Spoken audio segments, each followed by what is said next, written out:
Salmo 51, estamos na série Recomeços e a palavra do Senhor diz o seguinte: Tem misericórdia de mim, ó Deus, por teu amor. Por tua grande compaixão, apaga as minhas transgressões. Lava-me de toda a minha culpa e purifica-me do meu pecado. Pois eu mesmo reconheço as minhas transgressões e o meu pecado sempre me persegue.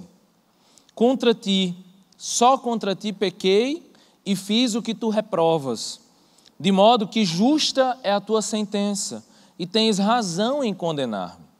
Sei que sou pecador desde que nasci, sim, desde que me concebeu minha mãe.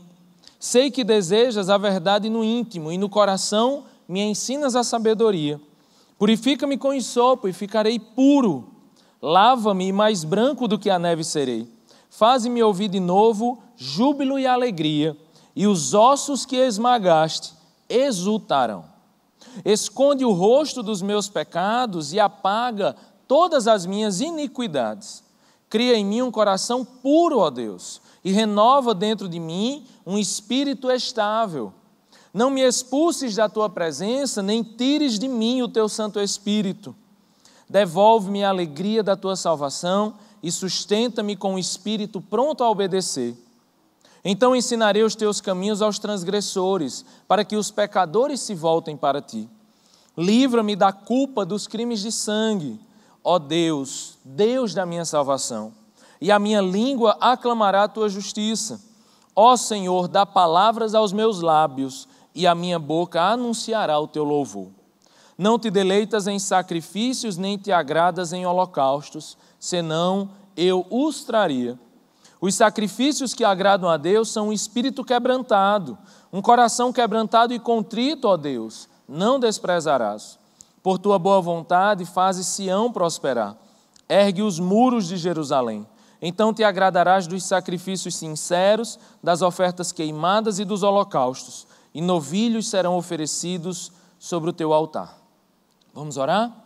Senhor Jesus, louvado seja teu nome, ó Deus. Obrigado pela tua tão maravilhosa palavra, Senhor. Obrigado pela bênção, ó Deus, de podermos agora desfrutar da tua palavra e ouvir a tua voz, Senhor. Não nos faz como os discípulos de Emaús, que andavam ao teu lado, mas não te viam. Nos faz, ó Deus, ter os olhos abertos, os ouvidos abertos, ó Deus, para ouvir a tua palavra, mas também para obedecê-la, Senhor. Esse é um texto tão profundo, ó Deus, um texto de confissão, e que o Senhor possa, ó Deus, falar aos nossos corações essa noite. É assim que nós te oramos e agradecemos por tudo em nome de Jesus. Amém. Gente, nós estamos na nossa série, a série Recomeços, e eu queria falar um pouco sobre esse texto, que é um texto que talvez muitos de nós já conhecemos. É um texto em que Davi revela a sua confissão, ele faz uma confissão, ele faz um salmo, de quebrantamento, uma música, um poema de quebrantamento diante dos seus pecados.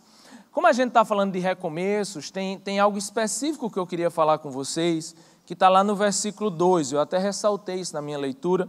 No versículo 2 ele diz: lava-me de toda a minha culpa. E lá no versículo 14 ele diz também: livra-me da culpa dos crimes de sangue.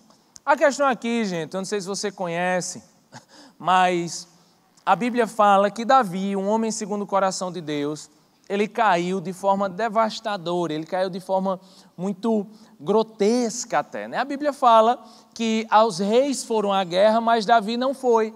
Davi ficou em casa, no palácio, desfrutando ali das benesses do palácio, e nisso o que acontece é que ele se depara com uma jovem, uma mulher casada, bonita, chamada Batseba, e Batseba está ali tomando um banho em uma fonte, provavelmente um banho cerimonial, já que era comum as mulheres, quando passavam do período de menstruação, que elas eram consideradas impuras, então nesse momento elas faziam esses banhos cerimoniais como uma forma de se purificar de todo pecado. E Davi vê isso, se admira com essa mulher, pergunta quem é ela, descobre, vê o face dela, descobre que ela é casada, não se preocupa com isso, não se preocupa, chama pelo WhatsApp e ela vai para a cama dele e eles se deitam E aí, algum tempo depois, ela manda o zap de novo, estou enjoada, não sei o quê, estou grávida. Quando descobre que está grávida, então Davi chama o marido dela da guerra. Chama aí o cara, chama o marido dela da guerra para conversar com ele, na esperança de que esse cara, depois que conversasse com o rei, voltasse para casa e se deitasse com sua esposa. A questão é que ele não faz isso. E Davi pergunta, por que você não foi deitar com sua esposa em casa? E ele diz, eu nunca faria isso sabendo que meus amigos estão na guerra.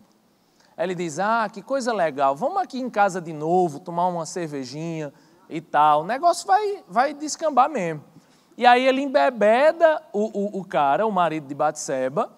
Esse cara, ele imaginando que se embebedasse o cara, ele cairia nos seus padrões éticos, o que não acontece.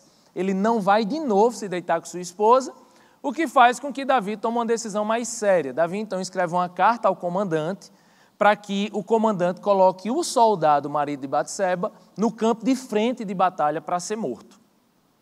Esse cara, então, pega essa carta, que é a sua sentença de morte, entrega ao comandante, que o coloca no campo de batalha e o faz, logicamente, ser assassinado. Você sabe que quem matou esse homem não foi Davi, mas a culpa do crime de sangue recai sobre as mãos de Davi. Que ali começa a sofrer não apenas a culpa do adultério, mas também a culpa do assassinato.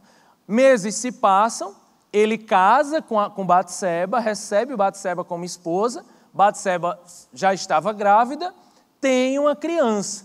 Quando essa criança nasce, Davi esconde esse pecado por todo esse tempo, ou seja, meses e meses se passaram, até que chega um profeta, o profeta Natã, que chega para Davi e diz, Davi, tem uma palavra de Deus para você. Diga, profeta. É o seguinte, um homem, ele era muito rico e tinha muitas ovelhas. E tinha outro homem que era muito pobre, que tinha apenas uma ovelha. Ele cuidava dessa ovelha, ele amava essa ovelha, ele se preocupava demais com essa ovelha. Mas esse homem rico recebe um visitante em casa e mata a ovelha daquele homem que tinha apenas uma ovelha para dar para o visitante. Davi se exaspera e diz, esse homem merece a morte. E o profeta diz, esse homem é você, Davi. É nesse momento que Davi confessa o seu pecado, e aí você leu comigo o Salmo 51, que é um salmo onde Davi relata a culpa que ele carregou por tanto e tanto tempo em face do pecado que cometera com Batseba e com seu marido Urias. Então, o que a gente vê, gente, e o que eu queria pontuar para vocês, é que Davi, ele fala nesse salmo por 2 vezes da culpa. E a culpa é uma coisa muito interessante, né? Eu queria passar para vocês, mas é um pouco longo, e há alguns anos eu já passei, mas tem um seriado que para mim explica, um seriado não, tem um curta-metragem que para mim explica perfeitamente o que é a culpa, né? Ele é um seriado, ei Jesus, ele é um curta espanhol, que se você quiser procurar o nome dele é La Culpa, né? A culpa. Ele fala de um homem que estava andando com sua esposa e descobre que sua esposa está grávida. A esposa diz a ele que está grávida. Ele se alegra, tira o celular do bolso e começa a ligar para os seus amigos e dizer, olha, eu vou ser pai, minha esposa está grávida e tudo mais. Em um determinado momento, eles estão em uma rua escura, ele para de caminhar e continua falando alegremente com um amigo, quando a esposa dele dobra a esquina e alguns segundos se passam quando o homem passa e esbarra nele, correndo com a bolsa de sua esposa, quando ele vai ver sua esposa tinha sido assaltada e assassinada. Então, ele começa a curta, ele chega numa escada e começa a subir uma escada, a fotografia do curta é maravilhosa, sabe aquelas escadas antigas, daqueles prédios antigos, e ele começa a subir andar por andar, até chegar no andar onde mora o assassino. E ele vai subindo andar por andar e ele enxerga primeiro andar, sobe mais um lance de escada, segundo andar, mais um lance de escada, terceiro andar, quarto andar, até que ele chega no quinto andar. Abre a porta devagar do assassino, tira o revólver do bolso, quando aponta para o assassino, uma criança, o filho do assassino aparece. Isso não é um problema para ele, ele atira no assassino e sai correndo descendo essas escadas. A questão é que ele desce um lance de escada e olha, 5º andar.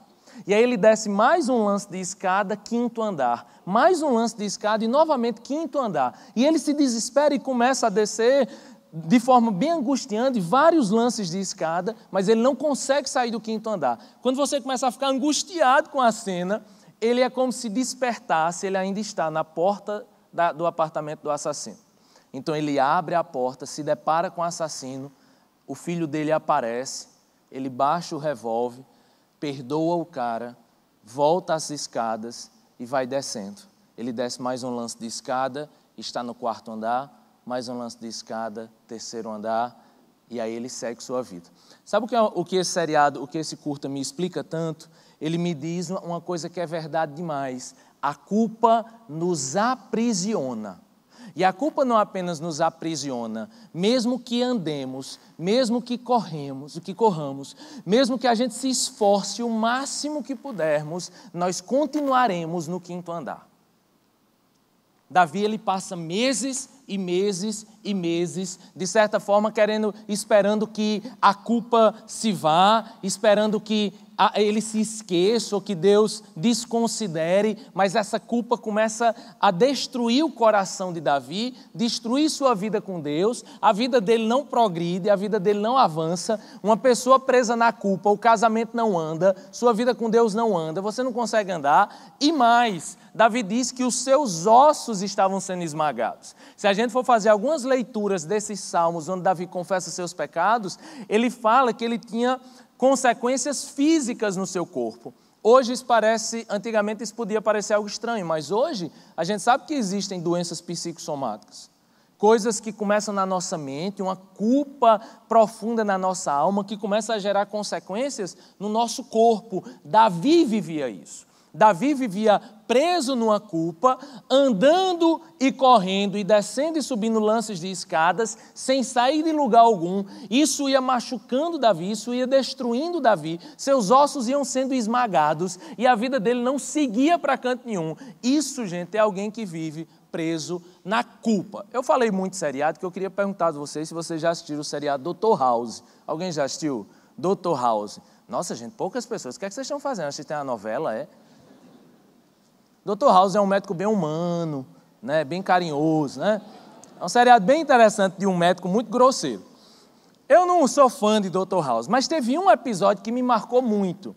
Dr. House, ele é médico com um outro cara, um negro, que fez várias... Eu esqueci o nome dele, mas ele fez várias temporadas. Como?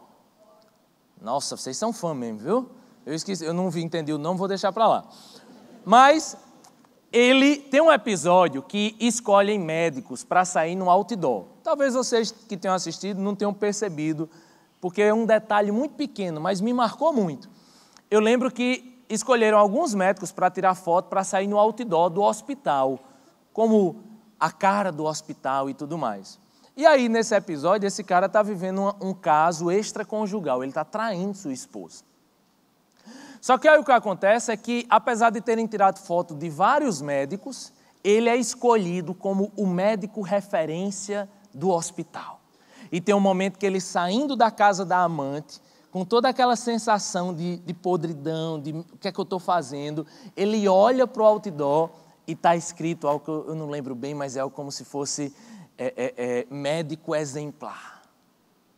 Aquilo, gente, destrói a vida dele. Aquilo faz com que ele caia assim, sabe? Ele perceba o que ele está fazendo, ele perceba aquela imagem que ele tem sustentado, sabe? E o pior da culpa, além de tudo isso que eu já falei, além de lhe aprisionar, além de gerar consequências até no meu próprio corpo, o problema é que quando eu quero permanecer na culpa, eu preciso permanecer vendendo para as pessoas uma imagem, um outdoor daquilo que eu não sou. Você sabe por que tem tanto pastor sofrendo, às vezes, com depressão, ou até cometendo suicídio, sabe? Pastores que precisam manter a imagem do outdoor, às vezes até para poder continuar na igreja, para poder sustentar seus filhos, mas mantém a imagem do outdoor, não confessam os seus pecados, morrem ruminando os seus pecados, para poder continuar sustentando a imagem do outdoor.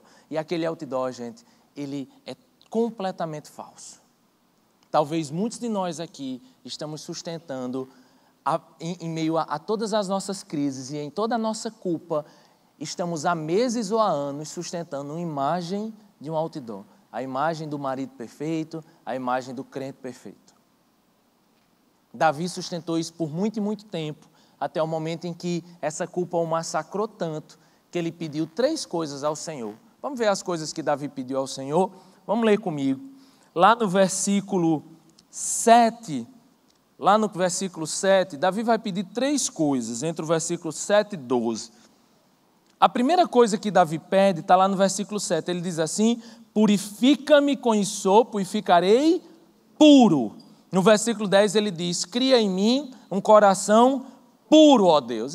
A primeira coisa que Davi pede, gente, Davi reconhece o seu pecado, Davi reconhece que não consegue mais viver na culpa. Aí a primeira coisa que ele pede, ele diz: Deus, dá-me um coração puro, gente, puro, um coração puro. Eu fico pensando, sabe, nosso coração ele é impuro desde o pecado, desde Adão e Eva nosso coração é impuro. O problema é que se a gente for pensar no mundo de hoje e no mundo de um século atrás, ou uma década até mesmo atrás, a gente vive num mundo absurdamente impuro. Absurdamente impuro. Você lembra como 20 anos atrás, quando surgiu o El Chan, nossa, aquilo escandalizou o Brasil. Vocês lembram dessa época? Aquilo não existia não, gente. As mulheres com shortinho, não sei o quê, isso não existia na TV não. Aí o negócio banalizou, rapaz. Hoje você vai 18 horas, num domingo, você vai assistir Faustão, é aqueles bumbum batendo na sua cara. Faustão já é deprimente. Já eu acho que a maior taxa de suicídio é na hora de Faustão. Você está domingo à noite assistindo Faustão? Nossa! E aí fica aquelas mulheres rebolando. Você vai no sábado, 4 horas da tarde, Luciano Huck, sei lá, Caldeirão, sei lá o quê, está lá as mulheres rebolando na sua cara. Isso é o mínimo. Aí você vai para uma rede social, você vai passando no Instagram, é biquíni caindo na sua cabeça. Assim. É um negócio assim sério. Olha, a gente está fazendo um acampamento agora, o Radicalis, e vai ter piscina, né? A gente teve que dizer, minhas irmãs, usa aquele maiô evangélico da década de 70. Porque se não disser, entendeu? Eu tenho medo do que vai aparecer ali. É muito difícil, gente. A gente vive na sociedade da pornografia e da erotização. E pior do que a pornografia, eu não vou dizer que é pior do que a pornografia, mas é aquela pornografia velada. É aquela coisa velada, é aquele shortinho, sabe, de malhar, com aquela fotinha de lado, sabe, é aquelas coisas veladinhas, que eu acho que eu não estou fazendo nada demais, sabe? É uns filmes, uns seriados, o povo fala, pastor, é pecado assistir esse seriado? Eu falei, meu amigo, só tem peito nesse seriado. Você vê mais peito que eu sou casado, então deve ser.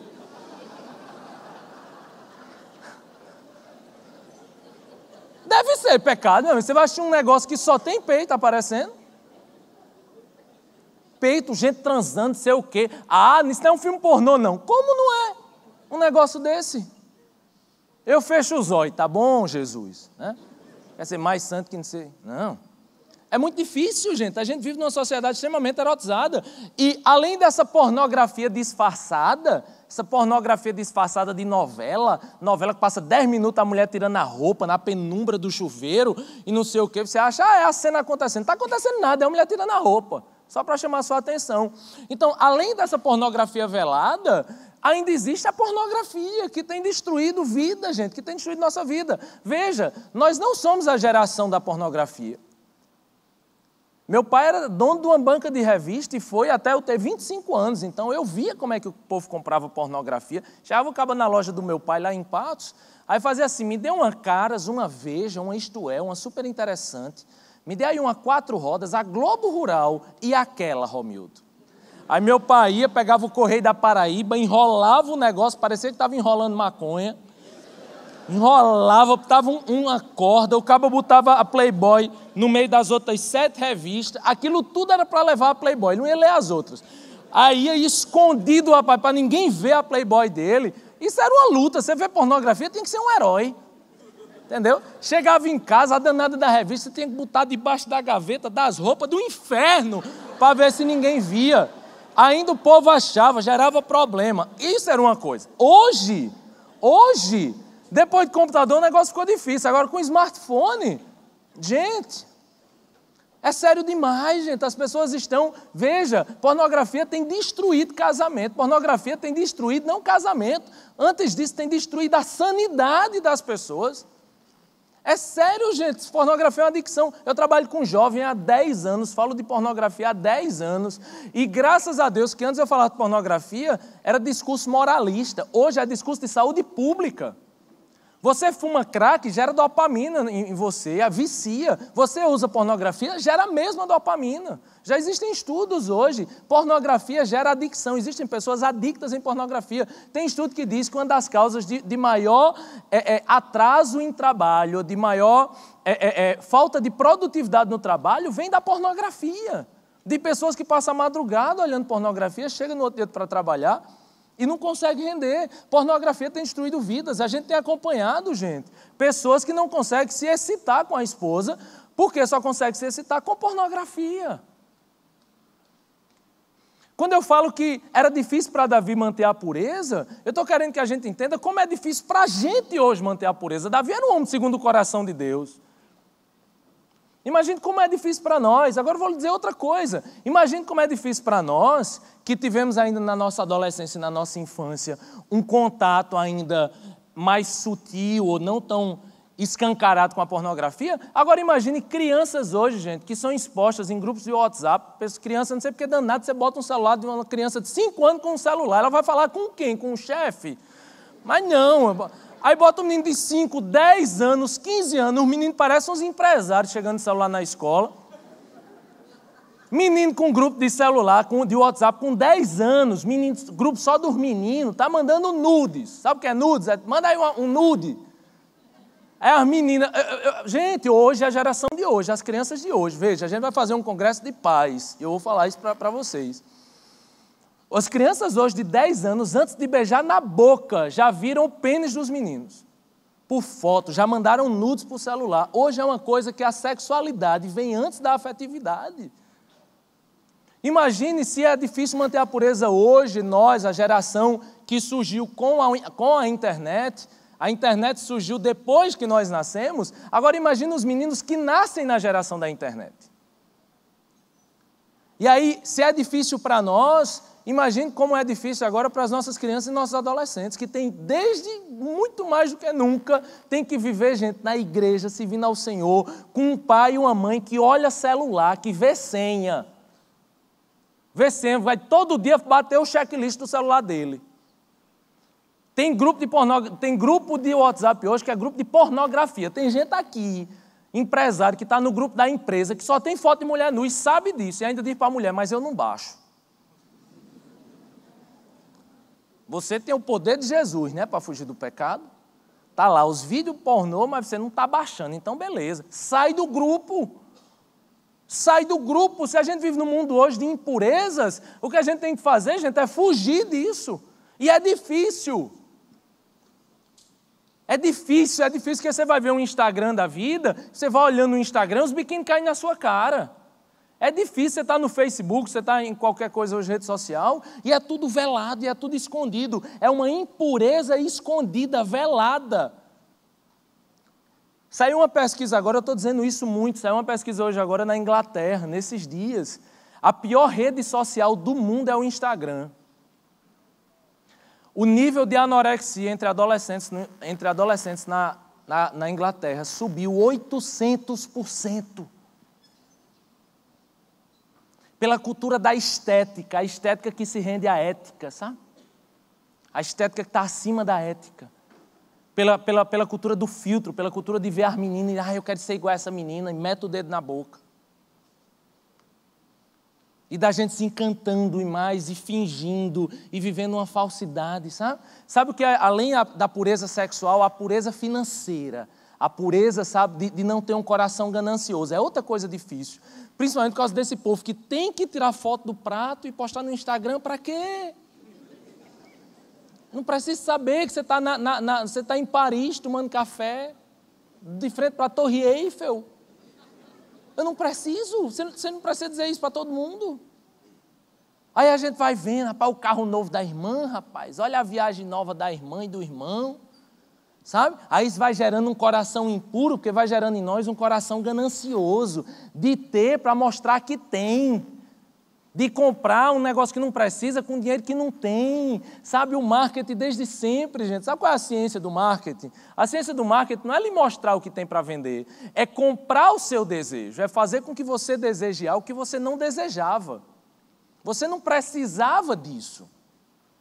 Você não precisava disso. Mas isso vai gerando nesse mundo de consumidores, vai gerando em nós um coração impuro, porque é um coração que só se preocupa em ter.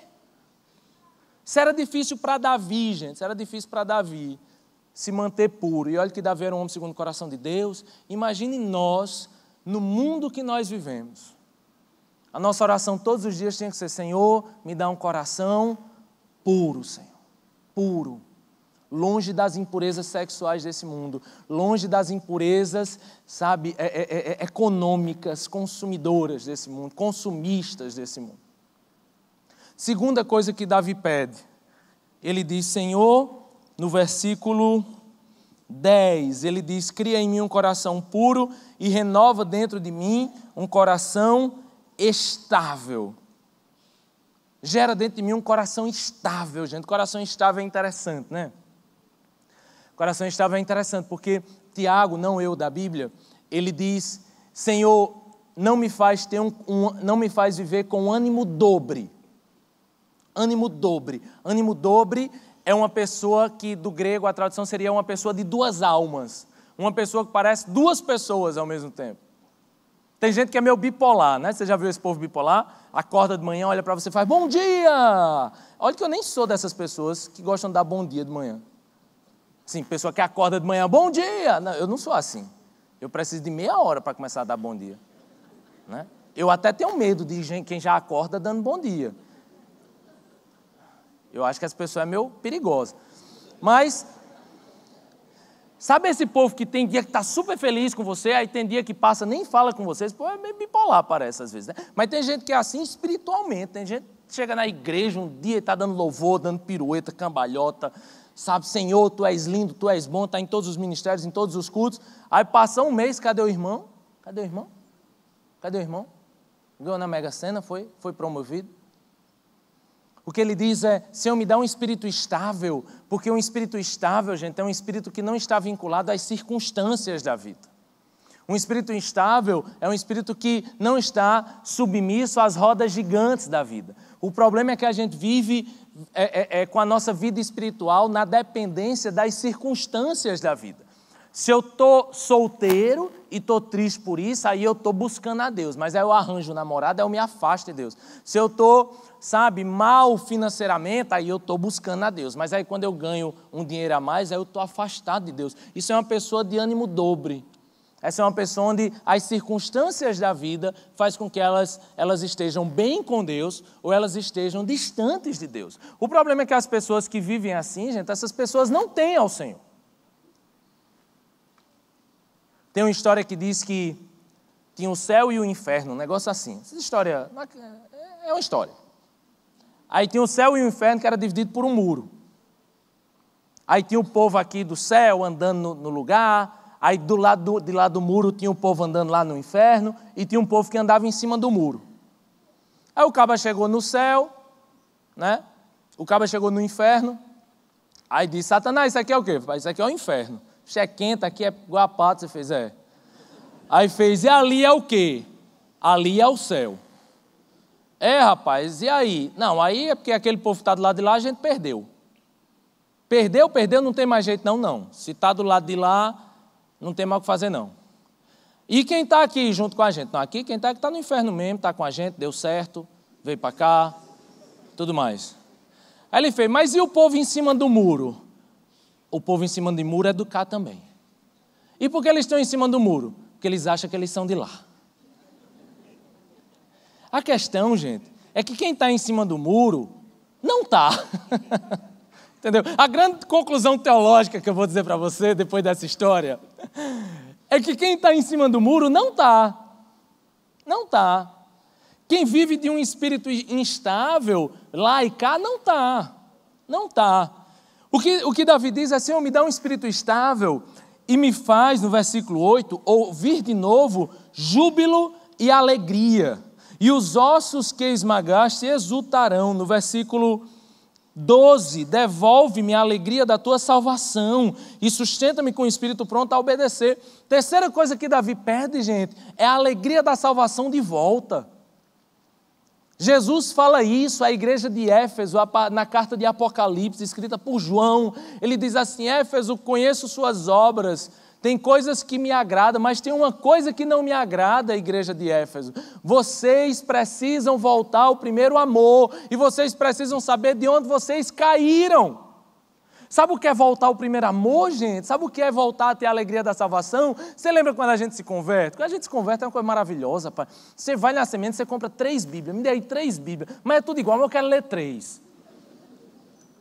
Pastor, tem culto quando? Eu vim na quarta, tinha culto. Eu vim na quinta, tinha culto. Na sexta eu fui para a oração. No sábado eu fui para os jovens. No domingo eu fui para 3 cultos. Na segunda eu vou para onde, pastor? Né? É aquela coisa, rapaz, você tem aquela alegria, você quer servir ao Senhor, aí você entra em 55 ministérios, você quer estar lá servindo ao Senhor, você está alegre, você descobriu a verdadeira água da vida, você está se alegrando no Senhor, se regozijando no Senhor, os problemas continuam acontecendo, mas você continua servindo ao Senhor, aquela coisa maravilhosa. Só que aí o tempo vai passando e a gente acha que a gente vai esquecendo das coisas. A gente vai esquecendo da alegria, a gente vai esquecendo de onde a gente caiu, de onde a gente estava, sabe? E a gente vai esquecendo, muitos também, porque a gente vai sendo enganado por Satanás. Satanás vai fechando os nossos olhos. 2 Coríntios diz que o inimigo desse mundo, Satanás, ele cega o entendimento dos ímpios. É como se ele fosse fechando os nossos olhos, sabe? As tentações vão chegando, sabe? As circunstâncias da vida vão acontecendo, isso vai lhe irritando, sei lá o que é, mas tanta coisa vai nos irritando, isso vai lhe deixando frio, vai lhe fazendo esfriar, e a gente não consegue abrir os olhos espirituais e saber que muito disso é Satanás querendo destruir a nossa vida. Quando Davi cai em 1 Crônicas 21, ao fazer um recenseamento, a Bíblia é clara em dizer que Satanás colocou isso no coração de Davi. A Bíblia diz que a nossa luta não é contra carne nem contra sangue, mas contra principados e potestades. O que a gente precisa abrir também, gente, é abrir os nossos olhos e saber que muitas dessas friezas espirituais que acontecem com a gente é porque Satanás quer destruir a nossa vida e quer gerar em nós um coração instável, tirando a alegria da salvação. Eu lembro que quando eu era professor, tinha uma pessoa que trabalhava comigo que, rapaz, o cara insuportável, falava mal de mim e não sei o quê, porque eu era crente. E aquilo foi me tirando o domínio próprio, foi chegando o demônio próprio. E aquilo foi me deixando angustiado, aquilo foi tirando a minha paz. E eu já queria começar a falar mal do professor também para os alunos. Até o momento que meus olhos se abriram e eu percebi que aquilo era o diabo. O diabo querendo tirar a minha paz, o diabo querendo me fazer pecar e me envergonhar diante das pessoas que eu tenho que testemunhar. A gente precisa abrir os nossos olhos espirituais e entender essas coisas. Entender essas coisas. Tem muito cão aí, meu amigo, tem muita cadela. Você vê, você era solteiro, eu vejo isso direto. Gente, eu sou feio, pelo amor de Deus. Não vem aqui, pastor, não, você é bonitinho. Não, eu sou feio, eu sei disso. Minha mulher, você viu minha mulher, você conhece a minha mulher? Foi oração, meu amigo. Tu acha que eu vou olhar para minha mulher e dizer, como eu sou bonito? Não, eu fui crente, entendeu? Deus abençoou, porque Deus é bom. A mulher dizendo, pastor, o senhor está tão ajeitadinho, diabo. E como é que você sabe que é o diabo? Porque eu não sou bonito, entendeu? Só pode ser o cão. Ou abre os nossos... Gente, você não é bonito. Gente, entenda uma coisa, você está fora do Senhor, você está afastado do Senhor, nenhuma mulher gosta de você. Aceitou Jesus, ficou bonito? É o cão, meu amigo. É o diabo, entendeu? Abra os olhos. Abra os olhos. Abra os olhos, é abrir os olhos. Satanás está ao nosso redor querendo nos destruir. Feito cão e feito cadela. É abrir os nossos olhos, porque são essas coisas, gente, que vai nos esfriando, que vai nos afastando, que vai nos derrubando. Aí a gente começa a estar na igreja, começa a ficar com o coração cheio de culpa como Davi, não confessa, mantém o outdoor, perde a alegria da salvação, aí começa a virar aquele crente chato e religioso. Sabe o que é o crente chato e religioso? Abra aí a Bíblia no João 3,16. Ih, já sei decorado. Abra aí no Salmo 51. Ixi, de novo Salmo 51. Já vi essa pregação 3 vezes. Rapaz, dia desse eu estava no culto, eu estava louvando ao Senhor, mas louvando assim, eu estava no céu, eu estava nas nuvens, eu estava assim dando tchau para José, entendeu? Eu estava nas nuvens aqui, ó, estava aqui, ó, Senhor, Jesus, Tu és bom e tal, tal, tal. Chega uma mulher do meu lado, eu não olho, eu só vejo que ela bota a bolsa no banco, eu estou aqui dando tchau para José e Maria, estou aqui e tal, aí a mulher do meu lado faz assim, essa música de novo. Rapaz, eu caio no chão, assim, a mulher me derrubou, assim, rapaz, eu perdi totalmente a atenção, eu saí do espírito, mas eu não olhei para ela, não olhei, porque se eu olhasse, eu ia estar pregando aqui assim, ó, você, minha irmã, entendeu? Então não olhei, deixei Satanás aqui do lado, entendeu? Me derrubando, rapaz, do negócio. Quando a alegria da salvação acaba, gente, aí perde o encanto, sabe? Perde o encanto. Eu vou para o culto domingo, deixa eu ver quem vai pregar primeiro, né? Aí agora deixa eu ver se a série é boa, aí agora deixa eu ver se eu vou ter uma roupa, aí agora deixa eu ver se o cão vai deixar, só pode, meu amigo. Ah, porque o negócio é igual, e tem que ser igual, já imaginou, você vai fazer mal o quê? É culto, é pregação, louvor, dízimo e acabou, e vai embora para casa. Ai, cansei, quero novidade. Novidade tem no inferno. Todo dia tem uma coisa nova, rapaz. Você já viu a música de carnaval? É uma criatividade para coisa ruim. Incrível, é uma criatividade para coisa ruim, só no inferno. O que acontece, gente, é que quando a gente vai perdendo a alegria da salvação, as coisas a gente vai achando a mesmice, vai perdendo a graça, sabe? A gente tem que ser convencido para fazer o óbvio. Se você está assim, você perdeu a alegria da salvação. Você perdeu a alegria, você precisa, como Jesus diz à igreja de Éfeso em Apocalipse, você precisa se lembrar de onde caiu. Sabe de onde a irmã me derrubou? Sabe, você tem que lembrar, meu Deus, olha como eu era antes, eu tinha sede de Deus, eu tinha sede da palavra, eu tinha sede de buscar o Senhor, eu tinha sede porque eu era alimentado pela palavra do Senhor, mas não, gente, a gente começa a viver como se fôssemos mundanos, esperando que coisas desse mundo supram os nossos corações, não vão suprir. C.S. Lewis diz que o coração humano tem um buraco do tamanho de Deus. Só Deus supre os buracos do nosso coração, só Deus supre os vácuos do nosso coração, só Deus pode nos dar alegria eterna, só Deus pode nos dar uma alegria que não é baseada naquilo que eu vou ter, não é uma alegria baseada na abundância do que eu vou ter. A alegria bíblica é baseada no contentamento do que eu já tenho. Eu não me alegro com 3 mulheres. 3 mulheres não vai dar certo, gente, um é difícil. Eu não vou me alegrar quando eu tiver 3, 4, quando eu ficar me achando, tendo a ilusão que eu sou bonito. Eu me alegro no contentamento da que eu tenho, sabe, de beber da água da fonte que Deus me deu, sabe, de me deliciar com a esposa que Deus me deu, a bicha gostosa que Deus deu. Entendeu?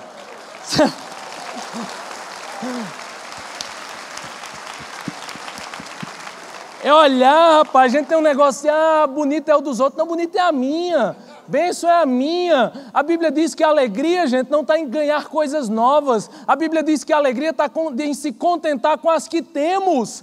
Por isso eu posso viver toda e qualquer situação, eu sei ter muito, sei ter pouco, mas eu posso todas as coisas daquele que me fortalece, porque eu me contento com as coisas que eu tenho. A alegria da salvação é se alegrar com aquilo que eu já tenho. A salvação me basta, a salvação é suficiente, Deus é suficiente em nós, porque só Deus preenche o buraco do meu coração.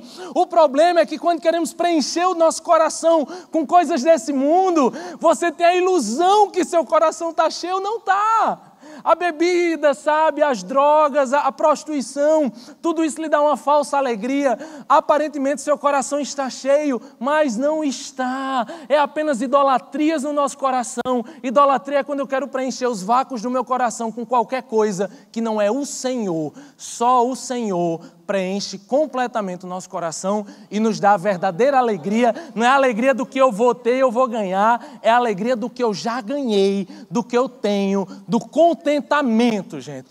Uma vez um pastor americano chamado Max Lucado, pastor que eu gosto muito de ler os livros dele, ele conta que veio ao Rio de Janeiro em missão e ele chegou num abrigo de idosos. Nesse abrigo de idosos, ele se deparou com uma velhinha, uma senhora muito velhinha, mas ela era a alegria do lugar. Ela brincava com todo mundo, ria com todo mundo, né? Era uma pessoa maravilhosa. E ele pergunta, quem é essa senhora? E o cara que trabalhava no abrigo disse, olha, essa é a mulher mais esquecida do abrigo. Seus filhos a abandonaram aqui, moram em outro estado, nunca vêm visitá-lo. Ela é uma das mais doentinhas, mas quando ela não está doente, ela está aqui, ó, irradiando alegria. Marcos Lucado se apaixona pela história da mulher, e na hora do culto, né, eles fazem um culto com os velhinhos, ele diz, alguém tem um louvor para cantar aqui? Aí diz que ela se levanta e diz, eu tenho um, pastor. Canta aí, minha irmã. Ela canta um louvor que eu vou cantar para vocês agora. Cadê a banda? Então vai ter que ser a capela mesmo. Eu acho que vocês conhecem, diz assim. É porque tem duas versões, aí é complicado, sabe? É assim.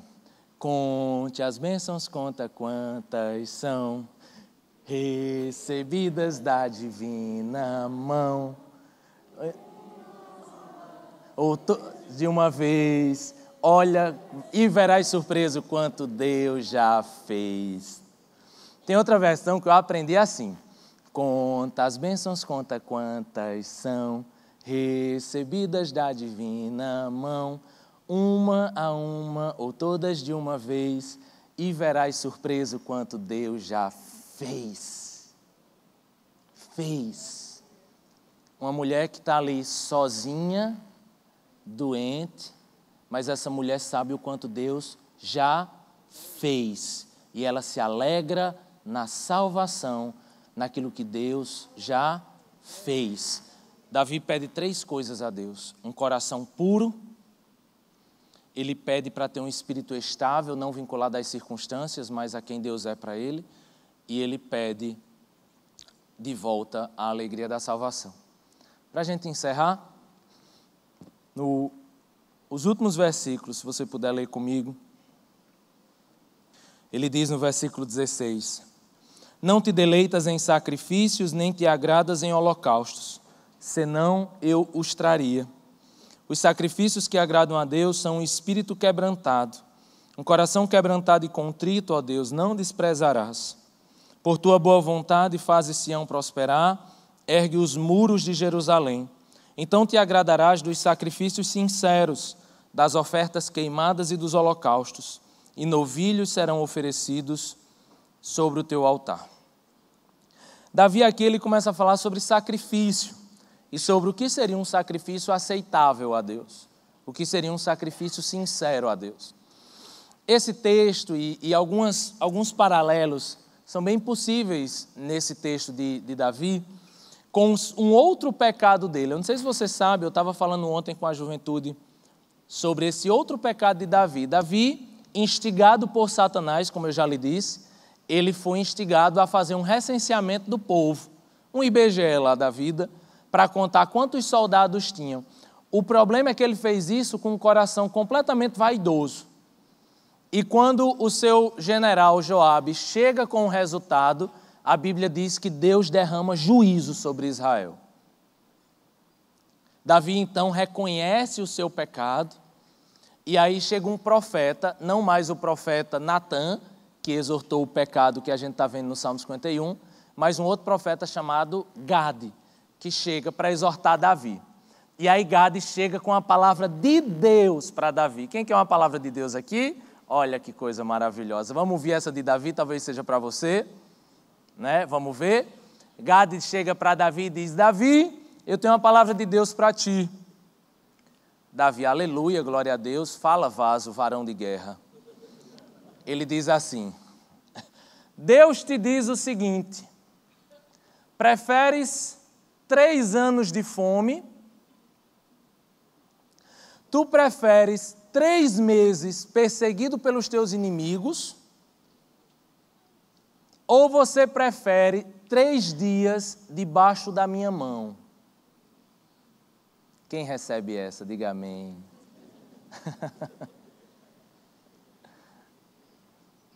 Rapaz, minha mãe era uma mulher muito justa e muito misericordiosa. Quando eu ia apanhar, ela dizia assim: meu filho, você vai apanhar. 2 pontos. O apanhar não estava nas alternativas, estava na questão, entendeu? Meu filho, você vai apanhar. 2 pontos. Letra A, de Havaiana. Letra B, de cinto. Letra C, de cipó ungido com óleo soia. Nunca vi unção nesse cipó. Nunca foi o escolhido. Eu, como toda criança inteligente, como você, que um dia, graças a Deus, apanhou, a gente escolheu o quê, gente? Louvado seja Deus pelas Havaianas, né? Eu acho que não faliu até hoje pela oração das crianças. Você vê, até hoje a Havaiana dá certo, não é não? Até hoje, pode surgir quem for, dá certo. É a oração das crianças, a oração mais pura que existe, né? Escolhi a Havaiana. Mas é interessante, né? Porque minha mãe, ela não tinha a opção D. Eu fazia, tem a D, NDA, nenhuma das alternativas, né? Não. Não, você vai apanhar. Você só pode escolher o jeito. E Deus chega para Davi e diz a mesma coisa. Você quer 3 anos de fome? Você quer 3 meses sendo perseguido pelos inimigos? Ou você quer 3 dias debaixo da minha mão? Tem NDA, Deus? Não. É uma das 3. Davi sabia 2 coisas sobre Deus. Ele sabia o que tem no versículo 4 do Salmo 51. Ele diz assim: contra ti, só contra ti pequei e fiz o que tu reprovas, de modo que justa é a tua sentença e tens razão em condenar-me. Primeira coisa que Davi sabia é que Deus é justo. E Deus não é apenas justo, Deus é santo, santo e santo. Então a santidade de Deus, gente, é algo inquestionável e a justiça de Deus é algo inquestionável. E é por isso que você pode ter certeza de uma coisa: para todo pecado existe uma consequência, porque o nosso Deus é um Deus santo, santo e santo. A gente não diz que existe pecadinho e pecadão, não é verdade? Mas a gente diz que existem consequências diferentes para os meus pecados. Agora, se Deus é um Deus justo, e se existem consequências para os meus pecados, a Bíblia também diz que Deus é um Deus misericordioso. Por isso que no versículo 1, Davi diz: tens misericórdia de mim, ó Deus. E é por isso que você sabe qual foi a alternativa que Davi escolheu? Davi disse: eu prefiro passar 3 dias debaixo da mão de Deus, porque meus inimigos não serão misericordiosos, mas o meu Deus é misericordioso. Sabe o que é uma coisa muito complicada, gente, que a gente precisa entender sobre consequências dos nossos pecados? É que as consequências dos nossos pecados respingam nas pessoas que amamos. 70 mil pessoas morreram em Israel por causa do pecado de Davi. E ele, que começou querendo saber quantas pessoas tinham, foi punido perdendo 70 mil homens de guerra. Eu trabalho com criança, jovem e adolescente, você sabe. E quando chega na escola uma criança batendo em todo mundo, brigando com todo mundo, mordendo todo mundo, eu faço assim: chama os pais. Não, pai não pode vir não, só vem o avô quando pode vir. Aí eu já entendi a história. Eu já entendi. Eu trabalho com jovens que sofrem, gente, consequências de problemas dos pais de anos e anos atrás. Onde as brigas dos pais e os problemas com os pais e a falta de referência de um pai e de uma mãe transbordaram para o coração dos filhos. Eu já atendi uma jovem que disse que não acreditava em casamento, e quando eu perguntei por quê, ele disse: porque eu nunca vi casamento dar certo. Sabe o que mais tocou Davi? quando Davi disse assim, Deus, lá em 1 Crônicas 21, Deus, quem pecou fui eu, tira o mal que o Senhor pode fazer por Israel e joga só para mim. E Davi diz isso, gente, porque os nossos pecados têm consequências e às vezes o que a gente mais queria era que pelo menos só a gente sofresse as consequências. Mas o mais difícil, o que tem que gerar mais temor no nosso coração, é que os nossos pecados, as consequências respingam nas pessoas que amamos. E eu não lhe digo isso para lhe trazer medo, eu lhe digo isso para lhe trazer temor a Deus. Temor a Deus. Davi sabia que Deus era justo, mas Davi também sabia que Deus era misericordioso. E é quando ele clama para que a consequência do pecado fosse só para ele, que Davi diz assim, olha, vamos fazer o seguinte, vá lá, numa eira de Jerusalém, numa fazenda próxima ali a Jerusalém, eu vou usar esse termo para ficar mais simples, mas eram as circunvizinhanças da cidade, vá lá e faça um sacrifício para mim. Antes de Davi chegar, um anjo aparece nesse lugar, o dono lá do lugar vê o anjo, aí já se desespera, né? Se assusta. Quando vai, acontece o quê? Davi chega, esse homem diz, meu senhor e meu rei, o que o senhor quer fazer aqui? E Davi disse, olha, eu quero comprar a tua terra, porque eu vou fazer um sacrifício a Deus para que essa praga pare. E o cara diz assim, meu rei, essa terra é tua, eu lhe dou essa terra, eu lhe dou os bois para o sacrifício, eu lhe dou os cereais para a oferta de cereais. Aí Davi diz assim, eu nunca prestarei um sacrifício a Deus que não me custe nada. Eu quero pagar pela sua terra. Eu sei que você pode me dar, mas eu quero fazer realmente um sacrifício a Deus. E isso tem que me custar alguma coisa.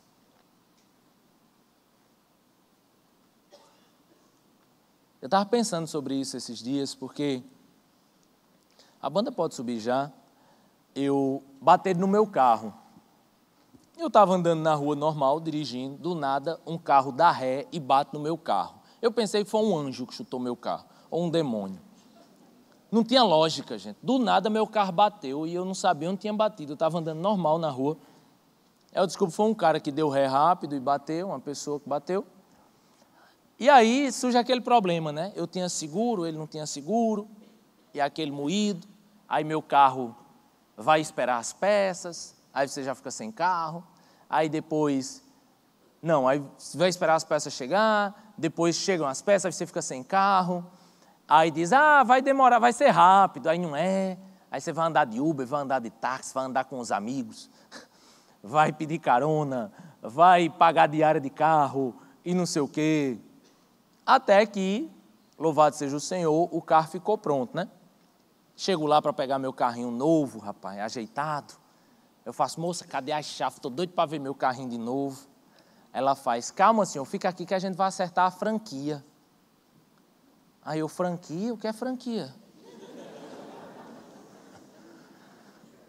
A franquia, senhor, você vai pagar a franquia. Eu fiz, mas bater no meu carro. Não é o cara que bateu que vai pagar, não. Ela foi acessar o sistema e disse, ele não pagou, não. Você vai ter que pagar. Aí eu pego o Master, o Visa, o Jesus, pego o que for, comecei a juntei 3 cartões, dividi em 3 cartões, porque nem limite tinha. Nem dinheiro, né? Limite é o mínimo, né? Não tinha dinheiro mesmo. Dividi lá, passei de um negócio, consegui tirar meu carro, mandei uma mensagem para o cabo, rapaz, cadê o dinheiro da franquia? Sei que estava pago, tive que pagar aqui R$ 1.500 e tal. 3 dias depois ele me responde. Aí me liga e diz assim, tudo bom? Eu falei, tudo bem, rapaz. Rapaz, você teve que pagar lá? Eu falei, foi, rapaz, você não tinha pago ainda. Não se preocupe, não, vou lhe pagar. Lhe paga agora. Eu falei, Jesus, obrigado, Senhor. Senão vai estar na TV, pastor no SPC, né? Aí eu fiz, obrigado, Jesus. Aí ele fez, não, eu vou lhe pagar. Agora vamos só fazer o seguinte, que a seguradora está me cobrando a franquia, está me cobrando o dinheiro da oficina. Aí a gente faz o seguinte, você faz uma carta dizendo que a culpa da batida é sua, Com isso, eu lhe pago a franquia, eu não preciso mais pagar o valor da oficina, fica bom para mim e você recebe o dinheiro.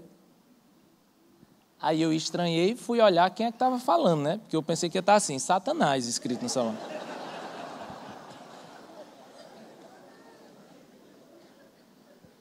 Olhar espiritual, né? Eu falei para você sobre isso, né? Aí eu fiz, meu irmão, meu querido, eu entendo o que você está falando, entendo que seria melhor para você, entendo que seria menos custoso para você, mas eu não tenho como fazer isso. Eu não tenho como fazer isso porque é mentira. E eu sou cristão, eu sirvo ao Senhor, e eu não posso fazer um negócio desse. Na verdade, eu nem tinha como dizer essa mentira, porque eu ia dizer o quê? Que o carro do nada foi para o lado? É uma nave espacial, é? Sou doido para ter um carro desse para não fazer baliza, mas não existe ainda, né?